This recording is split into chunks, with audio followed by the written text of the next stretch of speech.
بسم اللہ الرحمن الرحیم ان اللہ وملائکتہ یصلون علی النبی یا ایہا الذین آمنوا صلوا علیہ وسلموا تسلیما اللہم صلی علی سیدنا مولانا محمد وعلی آل سیدنا مولانا محمد واصحاب سیدنا مولانا محمد وبارک وسلم وصلی علیہ۔ جب سے یہ امپورٹڈ حکومت آئی ہے، جو کام یہ بڑی توجہ کے ساتھ کر رہی، ویسے تو انہوں نے بہت سارے جھوٹ بولے تھے اپوزیشن میں ہوتے ہوئے، ان جھوٹوں پہ تو اللہ نے ان کی پکڑ کی کہ یہ منہ کے بل گرے۔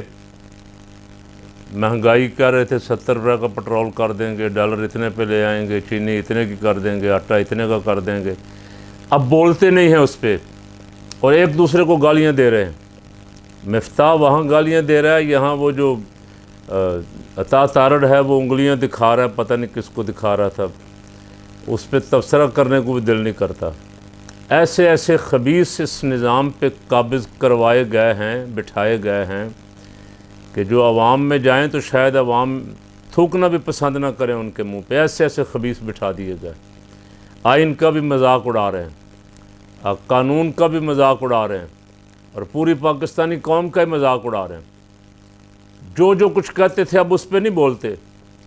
مریم کو بڑی تکلیف تھی مہنگائی کی، مریم نے مہنگائی کے لیے مارچ کیا، حالانکہ وہ خود 2-3 لاکھ کا میک اپ کر کے عوام میں تشریف لاتی ہیں اور سوٹ مہنگا سارا پہن کے، اس کے باوجود ان کو تکلیف تھی مہنگائی کی، لگتا تھا کہ بڑا درد ہے۔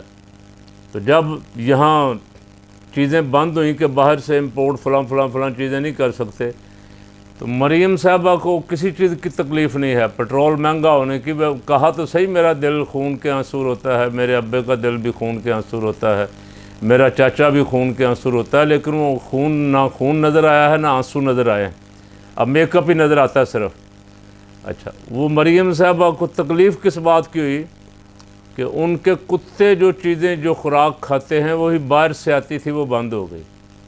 ان کو تکلیف اس کی ہوئی، میرا خیال ان کو تو اجازت مل چکی ہوگی، ان کو کون روک سکتا ہے؟ ان کو تو جیلوں میں کوئی نہیں روک سکا باہر جانے سے، باہر جا کے آرام سے کئی سال ہو گئے سیاست کرنے سے، کوئی نہیں یہاں کا ادارہ روک سکا، ان کو کتوں کا سامان منگوانے سے کون روک سکتا ہے؟ وہ جو کام بڑی تندہی سے کر رہے تھے، جلدی میں تھے، ہم نے مطالبہ کیا تھا کہ ان کو روکو، یہ اپنے مقدمات ختم کریں گے، مذاق بنے گا۔ وہ مقدمات جو بالکل ہر شے عدالتوں کے پاس موجود ہے، بینکوں کا ریکارڈ موجود ہے، ان کی ٹرانزیکشنیں موجود ہیں، بندے پکڑے گئے ہیں جن کے اکاؤنٹ میں پیسے آتے رہے ہیں، لیکن ان پہ فرد جرم عائد نہیں ہو رہی تھی۔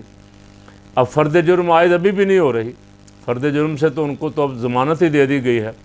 اب وہ جلدی میں تھے، ہم نے عدالت سے استدعا کی، ایک دن اور میں نے دیکھا خان صاحب نے بھی کسی جلسے میں استدعا کی کہ ان کو سو موٹو لے سپریم کورٹ نے سو موٹو لے لیا، باہر آ لیا، ان کی مہربانی ہے۔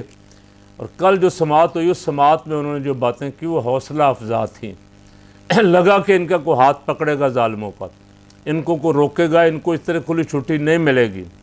انہوں نے کہا چیف جسٹس صاحب نے کسی کو حد سے تجاوز نہیں کرنے دیں گے۔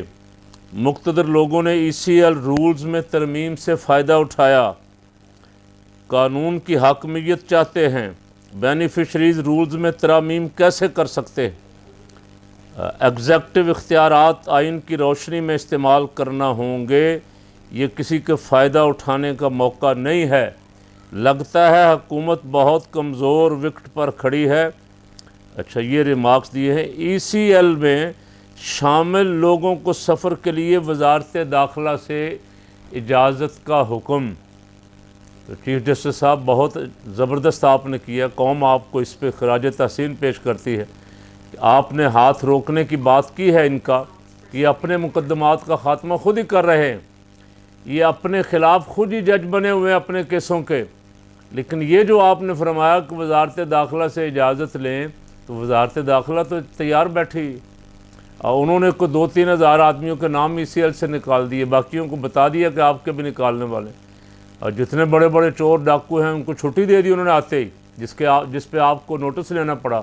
اب آپ نے پھر فرما دیا کہ وہ اس سے وزارت داخلہ سے اجازت لیں، وزارت داخلت میں تو رانا ثناء اللہ بیٹھا ہوا ہے، اور جو خود مطلوب ہے یہاں 14 قتلوں میں، یہاں منہاج القرآن کے خواتین اور کارکنوں کے قتل میں ملوث ہے، اور جو شیر علی کہتا ہے کہ 22 افراد فیصل آباد کے ان کا یہ قاتل ہے، وہاں ملوث ہے، جو منشیات کے کیس میں مطلوب ہے اور خود پہ فرد جرم نہیں لگنے دے رہا، 2 سال ہو گئے ہیں، اس سے آپ نے کہہ دیا اجازت لے کے جائیں، تو پھر پابندی کیا ہوئی؟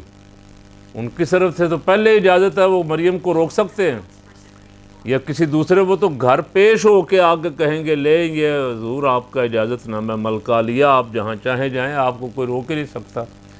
تو تھوڑا سا مزید نگہداشت کی ضرورت ہے، آپ کے جاگتے رہنے کی ضرورت ہے، آپ ہی ان کو روک سکتے ہیں۔ اللہ نے آپ کو اس منصب پہ بٹھایا ہے، اللہ نے آپ کو طاقت اور قوت دی ہے کہ اس ملک میں قانون کی حکمرانی ہو، اس ملک میں آئین کی پاسداری ہو، اس ملک میں لوگوں کو انصاف ملے۔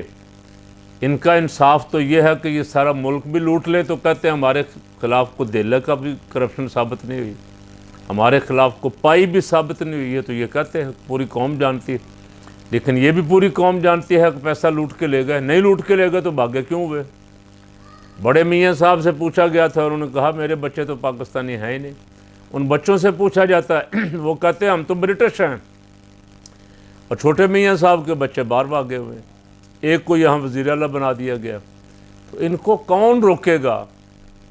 ان کو آپ ہی روک سکتے ہیں۔ سپریم کورٹ کی یہ پاور ہے کہ وہ اس ظلم کو روک سکتا ہے، ان کا ہاتھ روک سکتا ہے ظلم کرنے سے، ان کا ہاتھ پکڑ سکتا ہے تاکہ یہ لوٹ مار نہ کریں، اور جو کچھ انہوں نے لوٹ مار کی ہوئی ہے ان سے نکلوانا بھی سپریم کورٹ کی ہی ذمہ داری ہے۔ ایف آئی اے اب نہیں نکلوائے گی، نیب کے پر کاٹ دیے گئے ہیں، ایف آئی اے میں اب اتنی ہمت نہیں ہے کہ ایف آئی اے ان کو روک سکے یا ان کے خلاف ایف آئی اے کا پراسیکیوٹر جا کے کوئی گواہی دے سکے، کوئی دستاویزات پیش کر سکے۔ تو میں سپریم کورٹ سے درخواست کر رہا ہوں کہ خدا کے لیے اس ملک کو بچائیں، ہمارے جیسے لوگوں کا جو تھوڑا بہت اعتماد عدالتوں پہ رہ گیا ہے اسے رہنے دیں۔ خدا نہ خواستہ اگر یہ ختم ہو گیا تو یہ ملک کی سلامتی کے لیے بہت خطرناک ہوگا۔ یہ ملک بڑی قربانیاں دینے کے بعد حاصل ہوا تھا۔ اللہ کریم اس ملک کی حفاظت فرمانے کی ہمیں توفیق عطا فرمائے کہ ہم اس ملک کی حفاظت کریں، اور جس مقصد کے لیے اسے بنایا گیا تھا اسے اسی مقصد پہ واپس لائیں۔